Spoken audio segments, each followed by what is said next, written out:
بسم الله الرحمن الرحيم. اليوم حاب أشرح لكم كيف نحمل الجزيرة الرياضية على الآيباد باشتراك رسمي لمدة سنة. طبعا بدون جيل بريك أو بجيل بريك ما تفرق معي. تروح على برنامج الآي تولز، تشبك الآيباد على الكمبيوتر، تروح على برنامج الآي تولز، بعدها مباشرة أنا حاليا ما أحتاج الآيفون راح أفصله. نروح على أبليكيشن، نروح على انستول.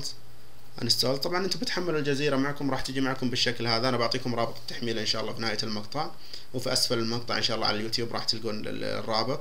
نختار الجزيرة، اول واحد يجينا ملفين، نختار الجزء الاول يحمل معنا بالشكل ذا، بعدين نختار الجزء الثاني اللي هو عشان يتفاعل معنا الاشتراك.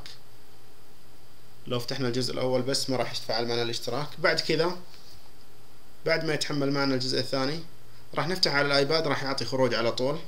المطلوب مننا شيء واحد، ان ندخل على الحساب هذا الموجود في الملف المضغوط اللي راح ارفع لكم اياه. اوكي، راح تلاقوا حساب ايميل اللي هو l777n@hotmail.fr، والباسورد M capital M small من 1 إلى 6.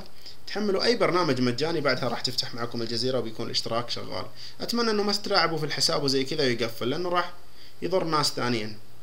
انا ابغى الكل يستفيدوا من الحساب هذا، بحيث انه تفعيل الجزيرة الرياضية حلو. الحين على قناتي ان شاء الله، على سواء على تويتر الهزازي 20 اللي واضح قدامكم، او على قناتي لحن تي في، راح يكون الشرح موجود وراح اشرح لكم اهم البرامج ان شاء الله.